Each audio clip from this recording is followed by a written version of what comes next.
Hi everyone. Welcome to the Loving Path Podcast, episode 1. Thanks for joining me today. My name is Debbie, and I'm a mother and a knitter and a dyer and a homeschooler and free spirit lover of the simple life.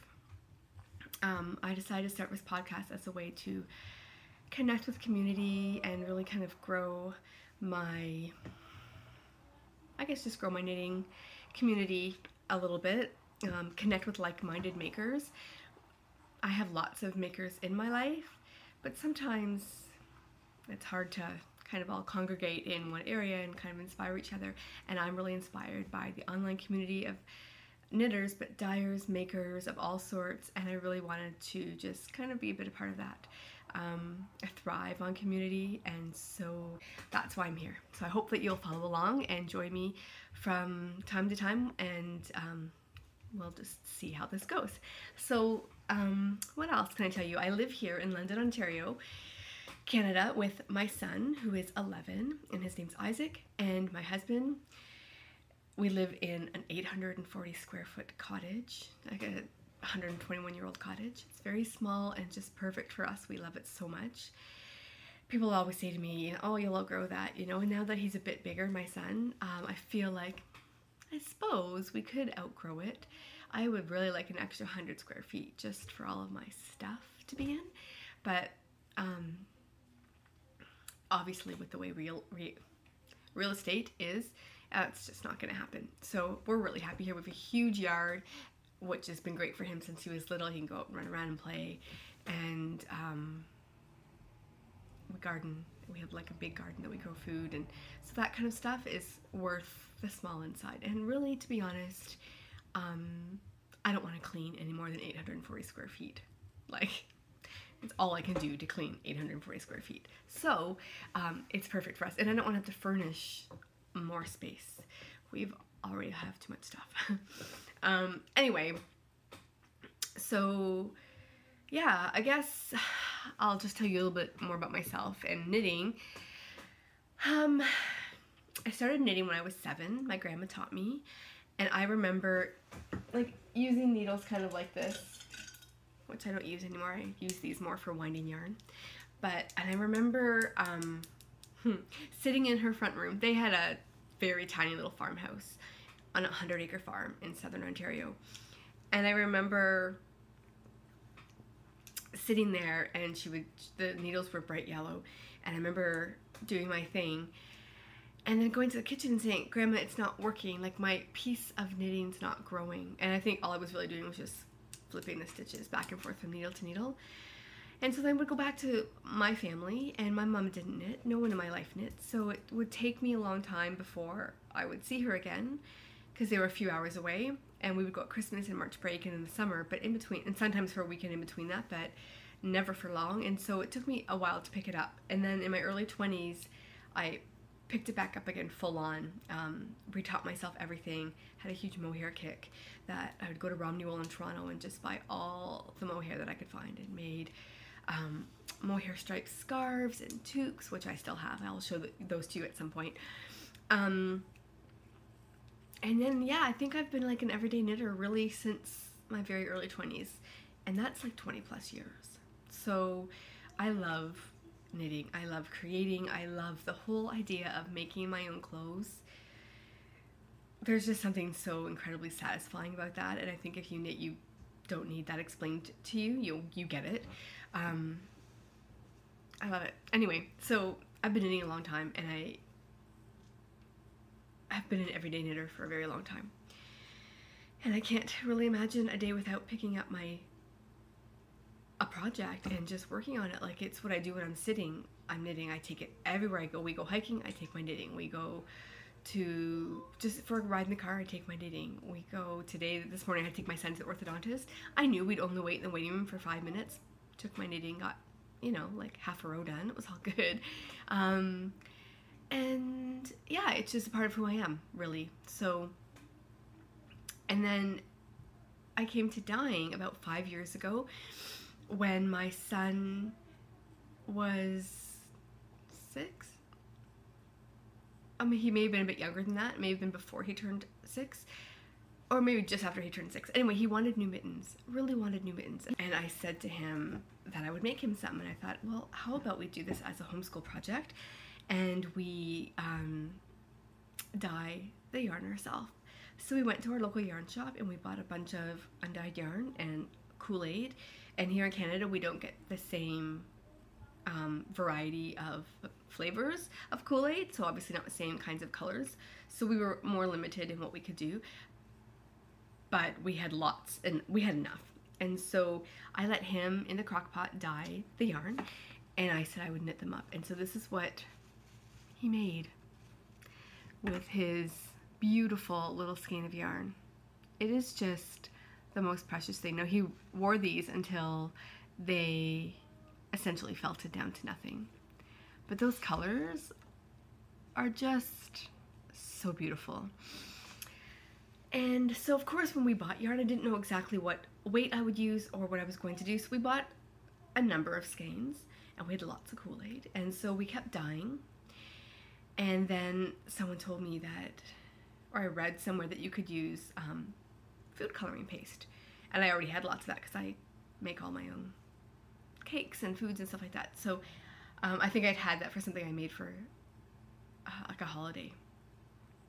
And Christmas cookies. That's why we had it. And so I started to use some of those, and oh, the colors that we could get were so incredible. And so I got more yarn and dyed. And then that year for Christmas, my husband got me, he gifted me a set of professional grade acid dyes. So I was like, okay, so we just kept going and kept going. And eventually I had a Rubbermaid bin that was like filling up with yarn. And he says to me one day, what are you gonna do with all this? I don't know. I said, I guess I'll try and sell it. So here where I live in London, we have a wonderful festival in the summer called Gathering on the Green in Wortley Village, where I live. And I was terrified, like terrified to sign up for that. I thought, what if nobody comes? What if everyone thinks this is a joke? What if nobody wants my yarn? But I'd had lots of people already give me really positive feedback. So I thought, oh, I'm gonna bite the bullet and just do it because you don't know. So I got a table, and it was amazing. Like, I sold so much yarn that day, and no one had really seen anything like that because indie dyeing really wasn't a thing then, not the way it is now. But you had like hand-dyed yarn, but it wasn't, obviously now, like, it's ridiculous. I mean, in a good way. It's everywhere. But 5 years ago, I didn't know much about hand dyeing, like other people who were doing it. So it was huge and for me, and I just kept going, and I did a few other, I was contacted from that show by a few other people who were doing shows that summer, and I did a few others, and started a little Etsy shop, but not for a little while. And the Etsy shop hasn't been a great venue for me, mostly because I'm really introverted, and so kind of promoting myself and getting out there has been the biggest struggle for me. But that's okay because I do a lot of shows, and that's where the bulk of my business is festivals and shows. So this year I decided to kind of become a bit more engaged with an online community, and just, despite the fact that that's incredibly painful for me to kind of put myself out there, I thought, you know what, there's no harm in doing that, because as someone who has had to do that in the past in other areas of my life, I know that the people who love what you do will follow you and be there for you, and the people who don't, I mean, there's lots of option, right? Just like now podcasts, there's so many options. So I don't plan on having thousands of subscribers. I mean, I'll have a few people, and that'll be lovely, and I'm really doing it as a way to document my journey for myself. Both knitting journey, so I can look back in 5 years and be like, look at all the stuff that I've made. Look at the yarn that I dyed. I forgot about that colorway, whatever, and make friends and that kind of thing. So that's kind of how I've run my business so far, is really just person to person, and it's been amazing. And so that's how I got started in dyeing. It's like a roundabout way to get back to that. And it's been amazing. I love it so much. So that's kind of why I'm here, just to connect and build community and have some fun.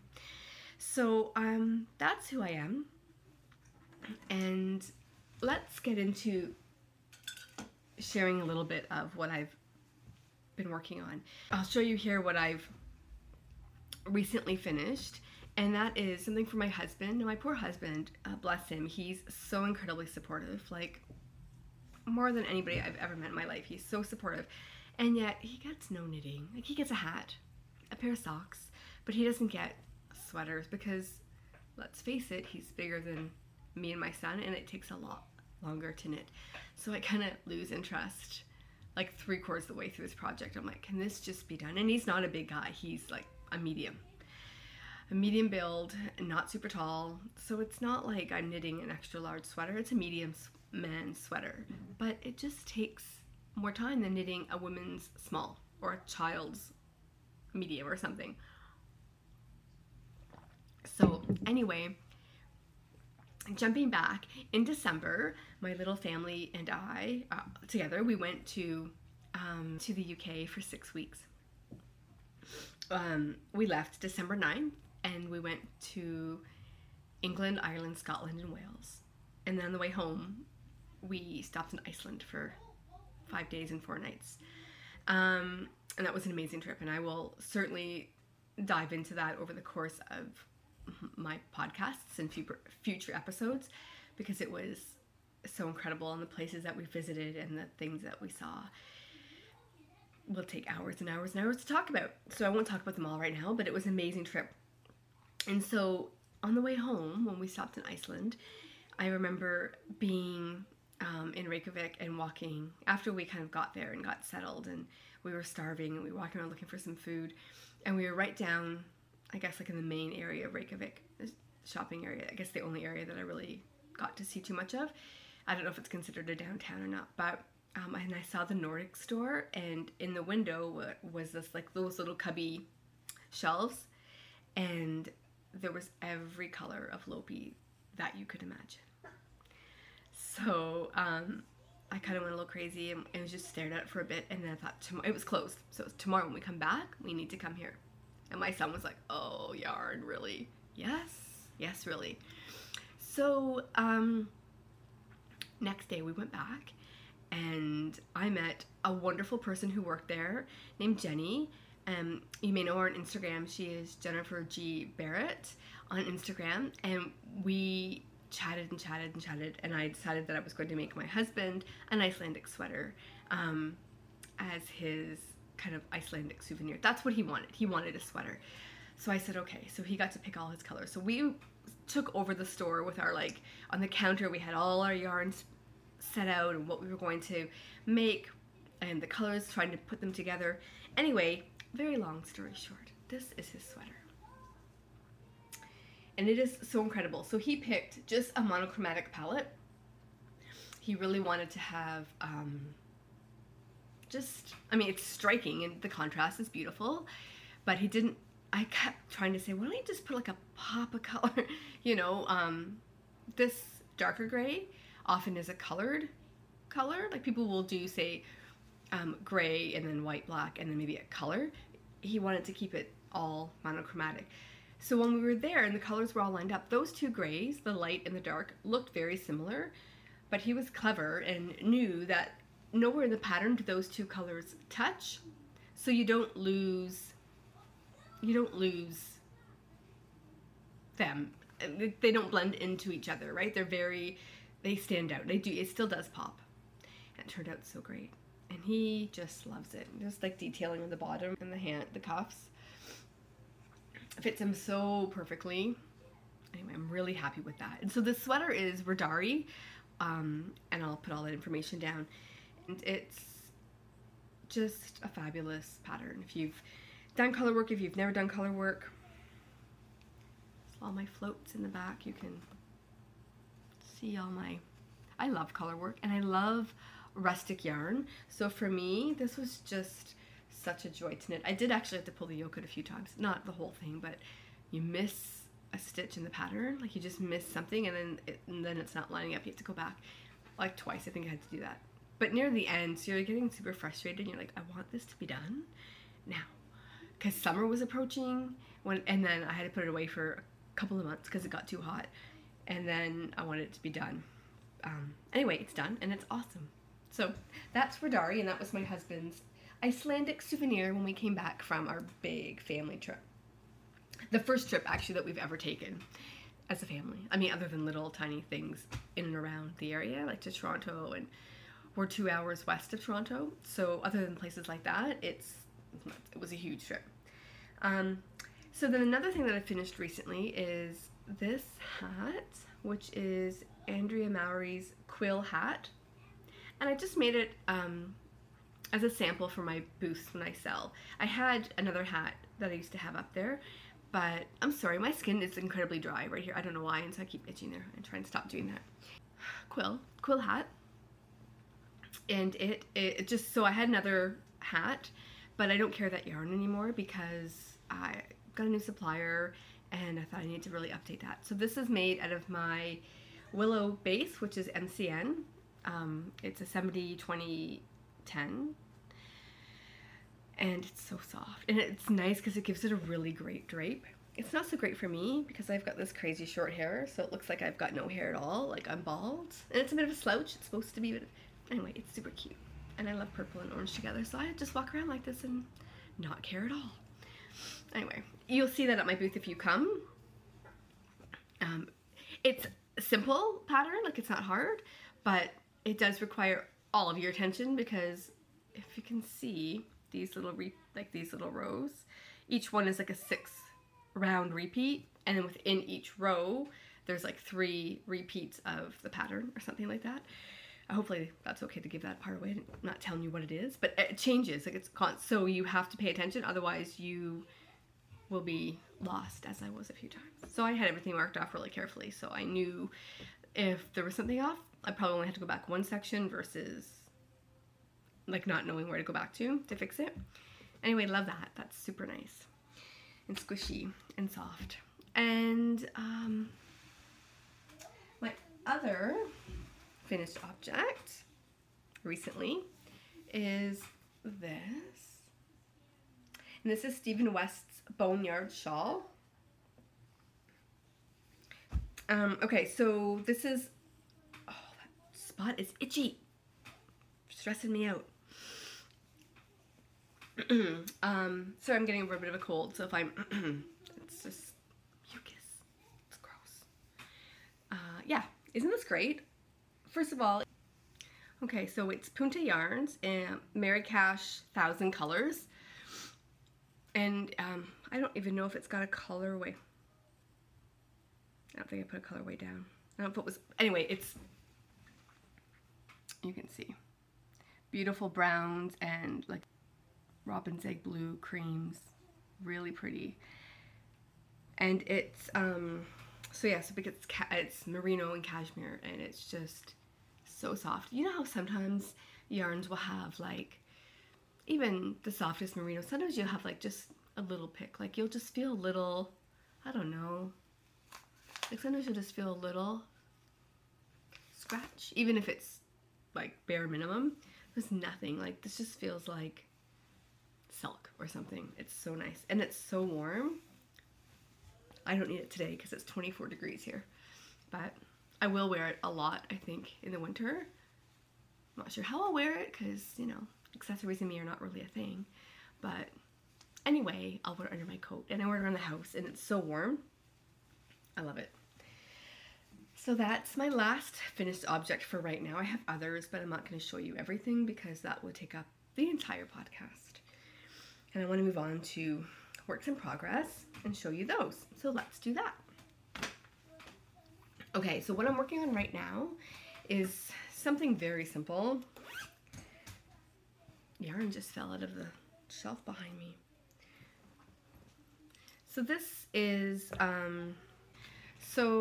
Lana Gatto,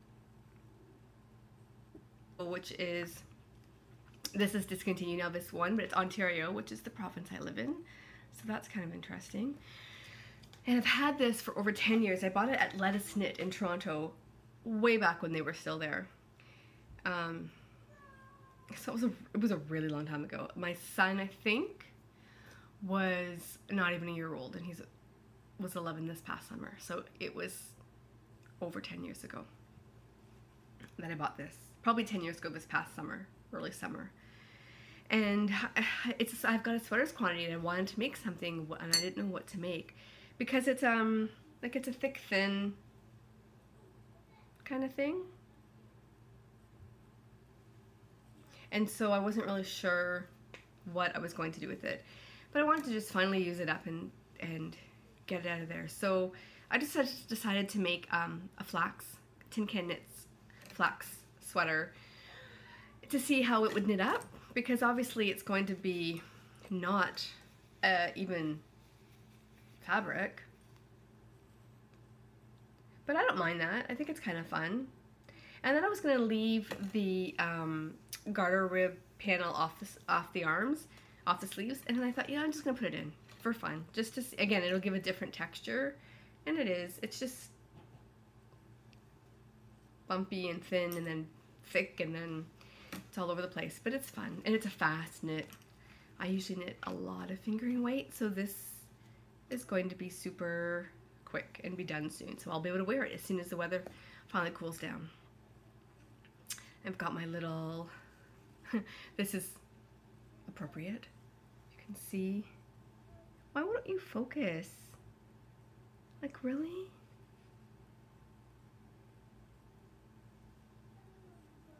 Not focusing, really?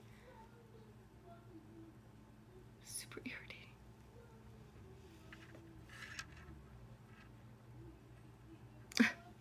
Well, that's really pointless, isn't it? Anyway, it says winter is coming. You can trust me on that. And it's from Ginger Snap That.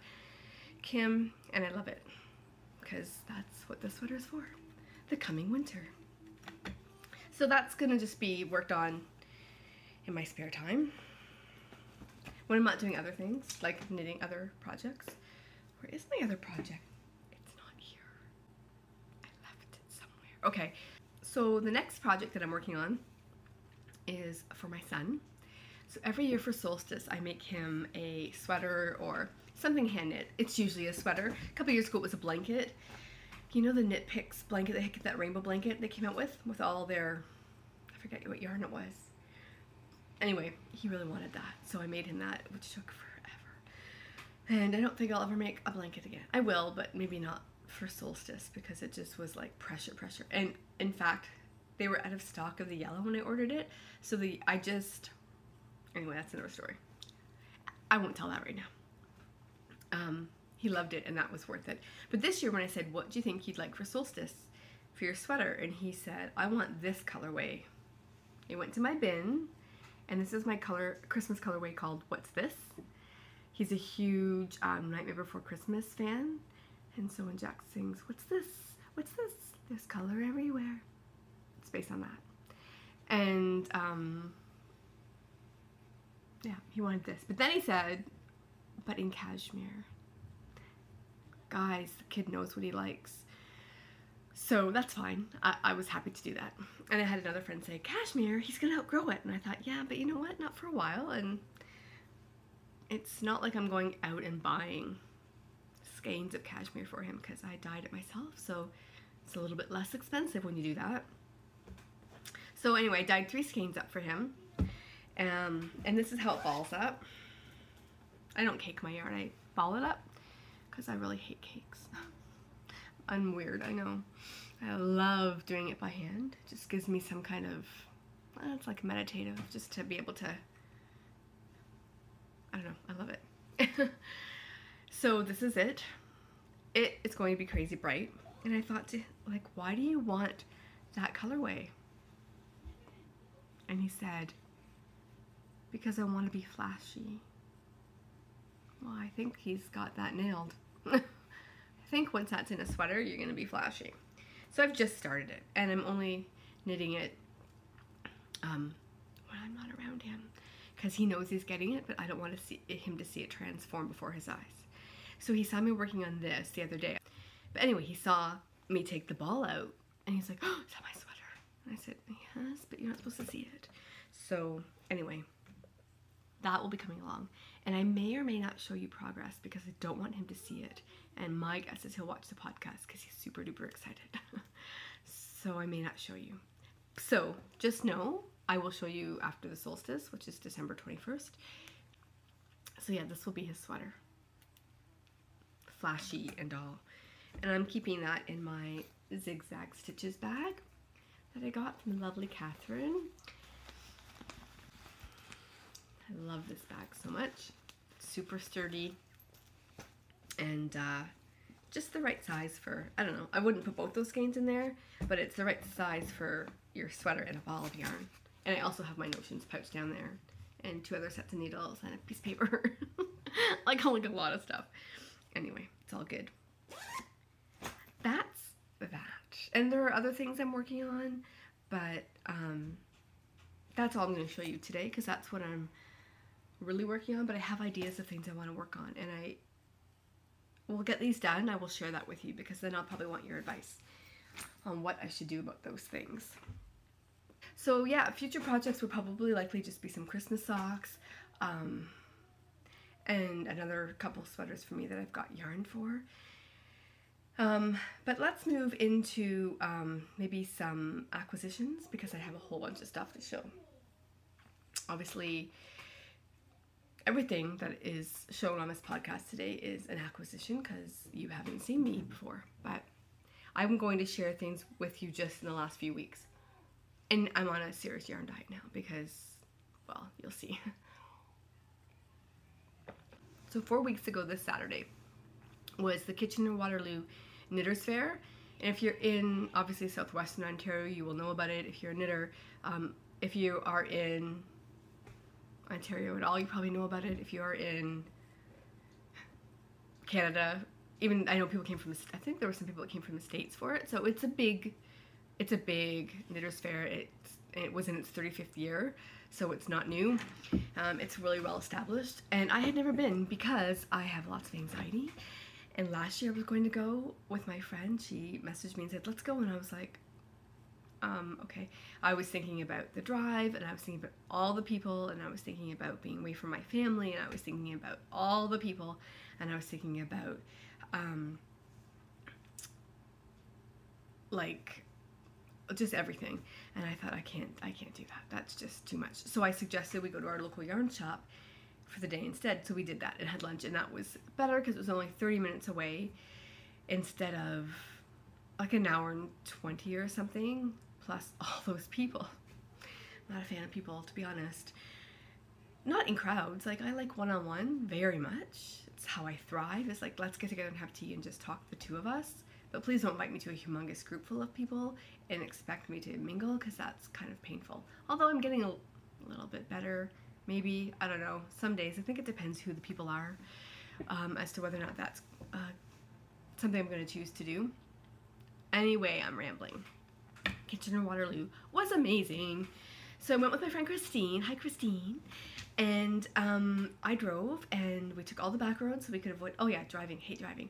Avoided all the highways, except for when we were trying to go to lunch. Then we had to be, they kept putting us back on the 401, and I was like, I don't want to be on the 401. Can't you take us through the city? But they never did. They took us on the 401, which is the big highway here. I went with 2 goals. The first one was to get a sweater's quantity of Brooklyn tweed. I know, so expensive, but so awesome. And I had been saving Christmas money for a bunch of years because my in-laws are so amazing to us, and every year they give us a nice chunk of cash each for Christmas. And I just put mine in an envelope and shove it in my sock drawer or my yarn drawer or wherever, and kind of just keep it there. And it just builds and builds because I don't buy anything really except for yarn. And so I had the money to buy a sweater's quantity of Brooklyn tweed. Didn't have to ching it on Visa, just could pay cash. So I did get that. And so I'll just show you what that was, what my purchase was, as I slowly gather it up. Okay, so here's my sweater's quantity. Eek. So amazing. So this is Loft, which is their fingering weight, and this is for the Breton sweater, which is a Jared Flood pattern, and I really want to use, you know, Brooklyn tweed yarn to make that. That's what it's knit in the sample, and it's beautiful. If you go to Ravelry and look up Breton, the sample is knit in Fossil. And then the contrast color is Hayloft. So the sweater is cream with stripes in the middle part. So 4 of these and 2 of Hayloft, and I'm good. And it's just gonna be, I think, a sweater I will wear every single day. I have a huge thing for mustard, but then who doesn't right now? I have always had a thing for mustard. I've got so many yellowy mustardy sweaters already that I was like, maybe navy, mustard, maybe purple, mustard, maybe like forest green, mustard. So anyway, mustard went out. Hayloft, it's so great. And I don't know, you can see all that color in there because it's not just a solid, right? It's tweedy and gorgeous bits of stuff. Why won't you focus, phone? Bane of my existence currently.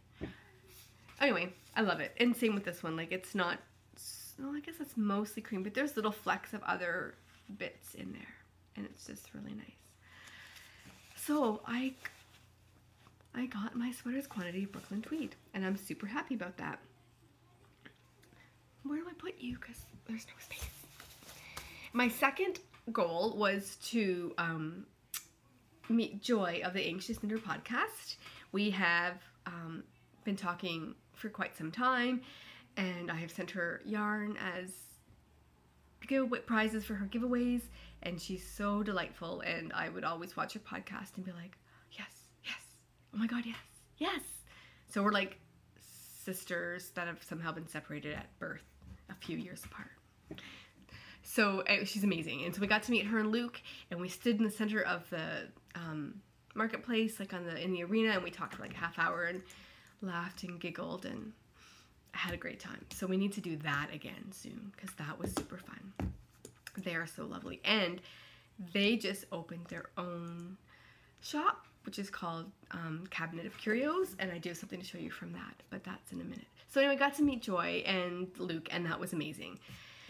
So those are my 2 objectives, and I got to fulfill them both, so I was super, super happy. But that's not where the yarn stopped. I also bought some amazing, amazing sock sets from the Cozy Knitter.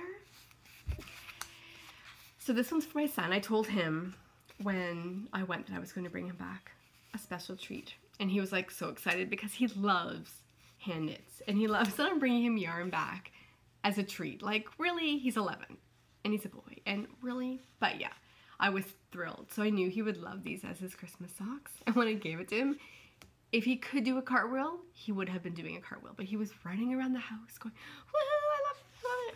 So thank you, Christina. It's amazing. And if I'm sure many of you have knit her self-striping colorways. They're so beautiful. And then this one was for me, which is called Joyful. And those colors of fuchsia and hot pink and greens, 2 kinds of greens and silvery gray. Perfection. I'm so happy. So those will make my feet very happy.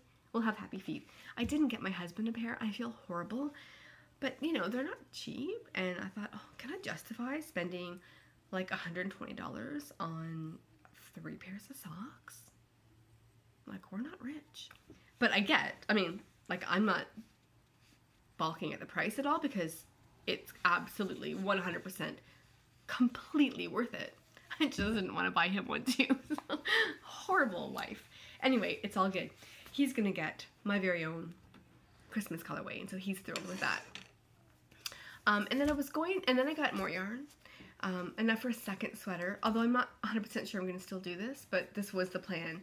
I didn't want to do a sew faded sweater because they're all over my feed, and I find trends to be very off-putting. I just usually run the other way when I find that something's super trendy. And so I'm like, oh god, like everyone is doing a faded sweater. So I'm not going to do one. But when it first came out, and before I knew that it was going to explode the way it did, I loved Andrea's sweater in the post, her original one that she'd done for herself and her sample. That's super cool, I thought. So I did like it. I just decided not to do one when I saw that every single person on my feed was doing one. And then I decided that maybe I would. So anyway, here's what I got for that, possibly. Long dog yarn. So this is Brandy of Long Dog Yarn, if you know her. She also has a little podcast, which is pretty cute. So this is gorgeous. This colorway is called Wildflower Bouquet. And I really, really love it. That pink, those little speckles. I don't know why this won't focus. I'm so sorry. Really, really great. That pink is just perfect for me. So that's going to be the top color. This will be the second color. These colors, not me. I was like, oh, I don't know. That's like fluorescent. But it's not a lot of it. Like, it looks a lot there, but it's not underneath. Maybe it's inside further. I didn't dig. But I feel like it's not everywhere. I feel like it's going to be mostly gray with a bit of pink. And that is super pretty together, I think. And then the third one I got to round it out was Ushatita in this gorgeous purple. And there's some really great orangey, dark purpley bits going on there.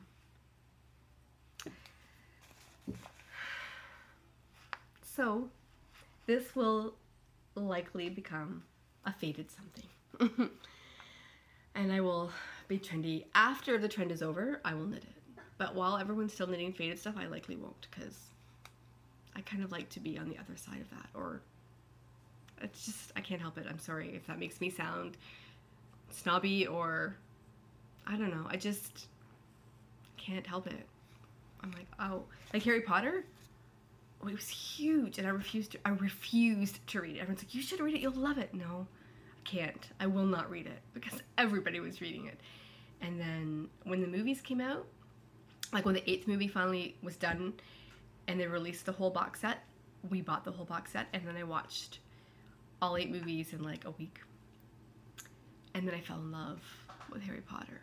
Like, huge in love. And I read the books in like a few months.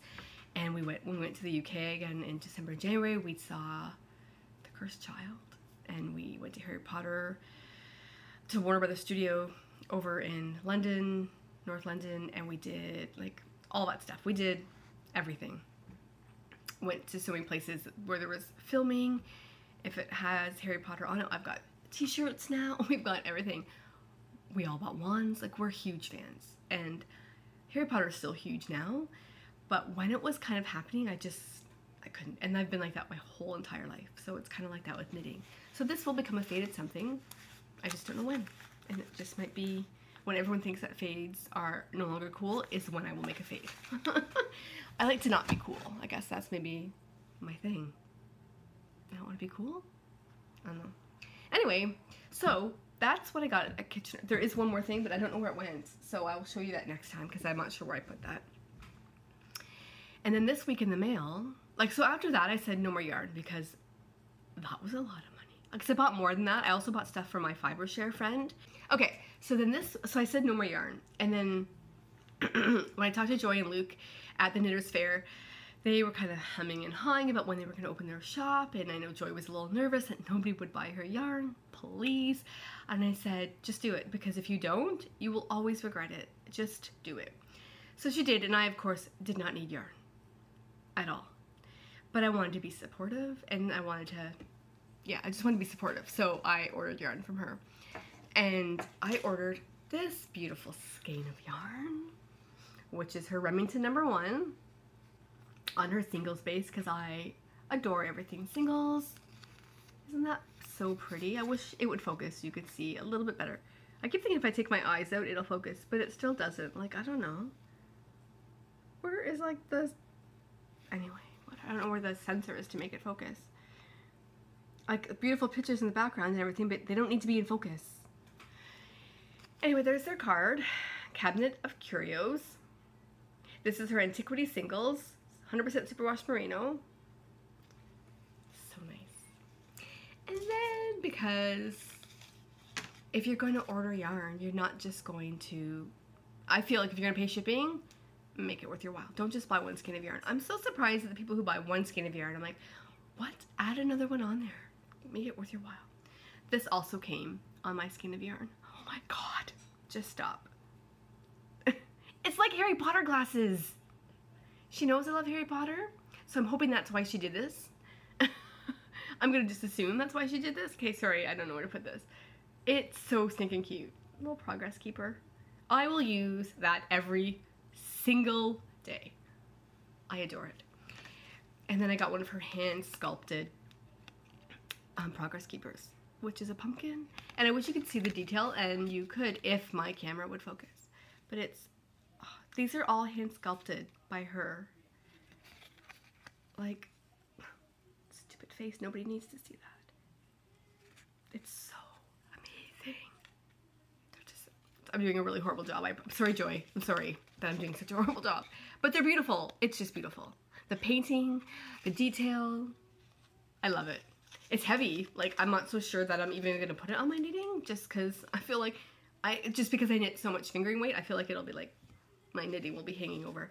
But worsted, like maybe I'll put it on this one instead, because those will go really nice together.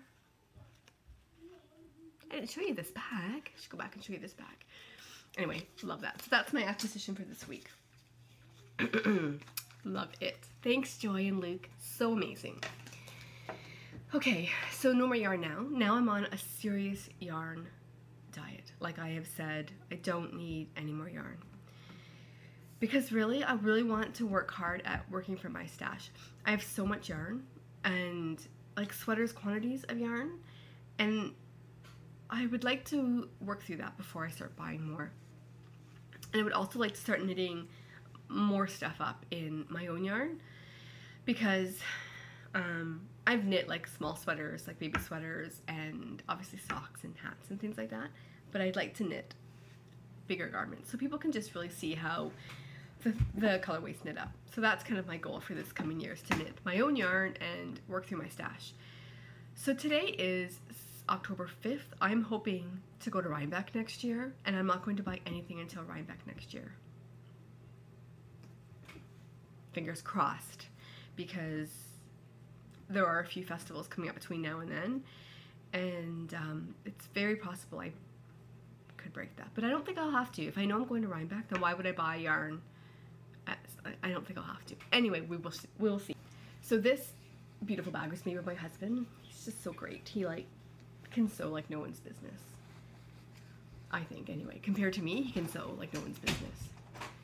So I picked up the fabric for him, and he made me this gorgeous little bag. Oh, I love it so much. And it's just that beautiful Alice fabric that lots of people have been using. And he's got a whole bunch more fabric. He's gonna make me more bags. So thrilled. Which means I shouldn't have to buy bags, but of course I did just order a bag. But I'm on a spending spree. I'm on a spending hiatus. No sprees. So that's that. Okay. So really that's all I've got to show you. No, it's not. It's not all I have to show you. Okay. So I'm also was going to show you quickly a few things that are new in my shop. Now these are already up in my shop, but they are the newest colorways that I have to offer. So I'm going to go through them fairly quickly because we're approaching, you know, an hour, and that's just ridiculous. I'm one person. You don't need to be here for an hour. Okay, so let's start with Halloween.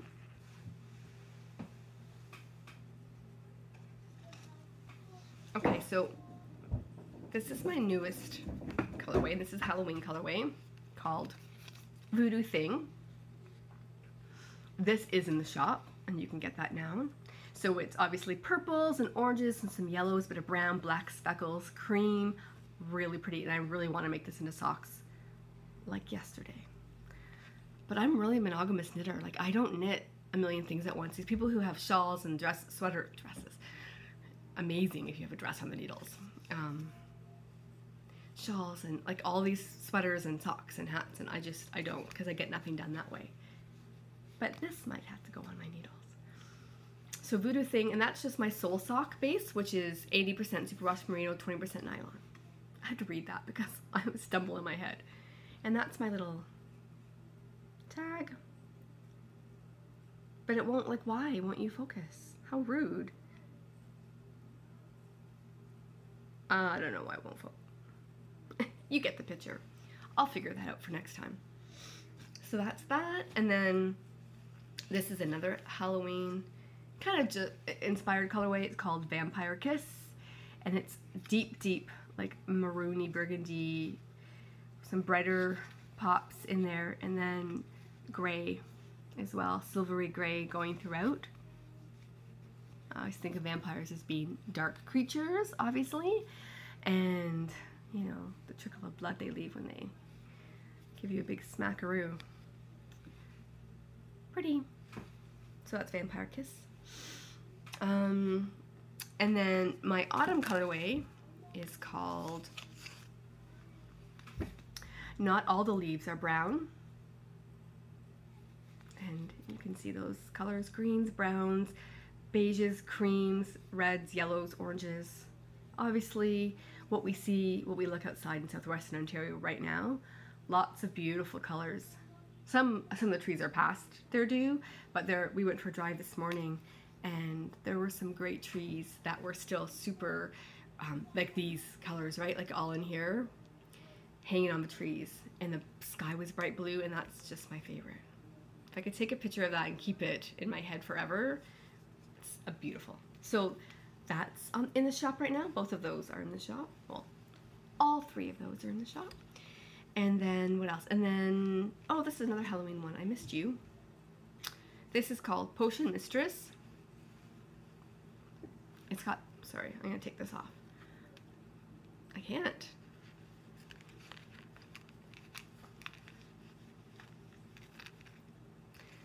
So this is called Potion Mistress. So it's purples. I really like purple. Can you tell? Purple and some little bits of pink and pops of chartreuse, speckles. Potion Mistress, that's in the shop right now. And then my Christmas colorways. Well, you've seen this one, which is, what's this? Don't mind the string around it. It was part of a mini set, or like a part of a sock set. I just took the mini out. It's called What's This? These are all on my sock base, so it's 80% superwash merino, 20% nylon. And then my other one, which one do I want to I think it's this one. And this one's called Christmas Morning. I wish that wasn't there. That's irritating me. There we go. Christmas Morning. So you've got this really pretty green with a nice, this light blue, and there's little pops of yellowy like speckles and orange, just like faint bits of pink. Really pretty. And it's called Christmas Morning. Now in my shop right, oh, there's more. Sorry, got another one. This one is not themed, but it's called Little Prince. See purple? I really like purple. Yellows and oranges and browns.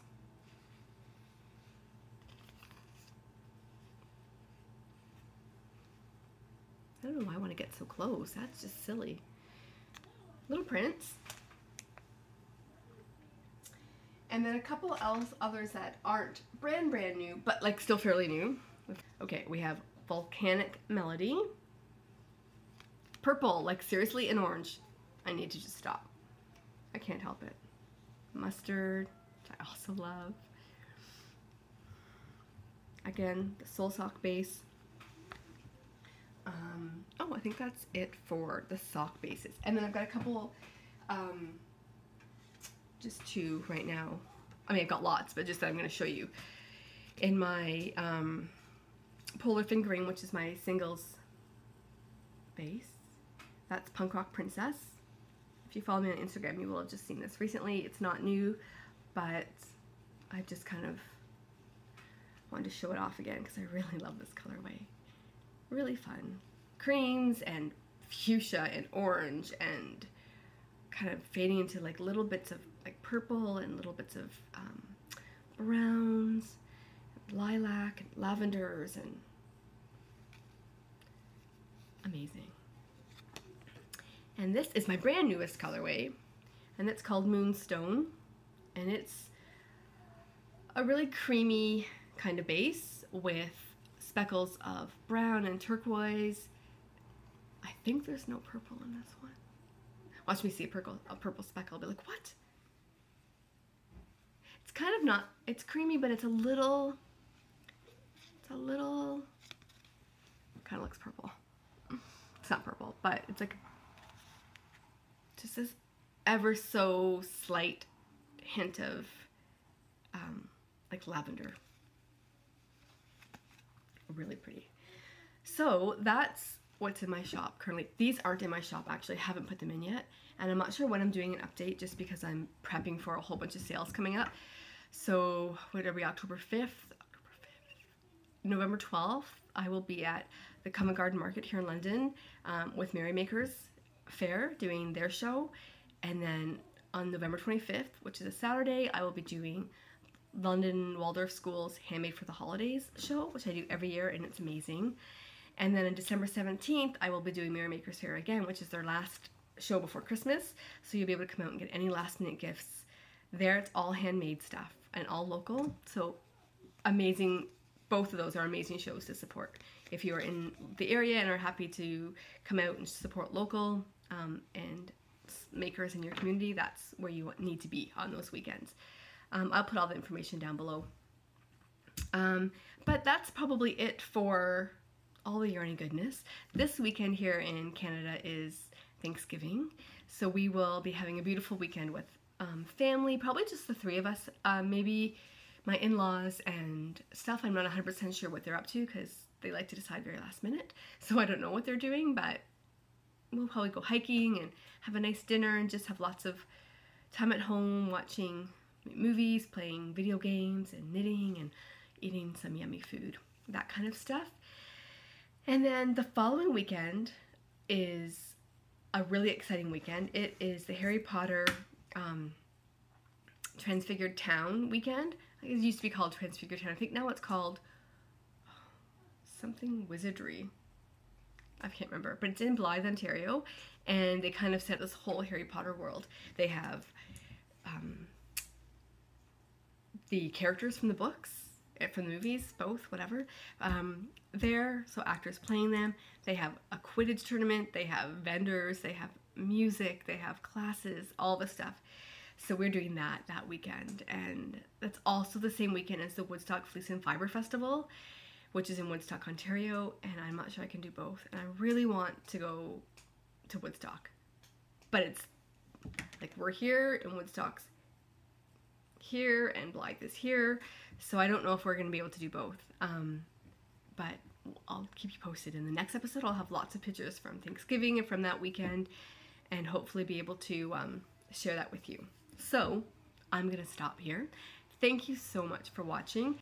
If you are looking to find me other places online, you can find me on Instagram as The Loving Path Yarn. You can find me on Ravelry as The Loving Path, and you can find me on Etsy as The Loving Path. Thank you so much for watching. I hope you enjoyed this episode, and I hope to see you for the next episode in a couple of weeks. Take care. Bye.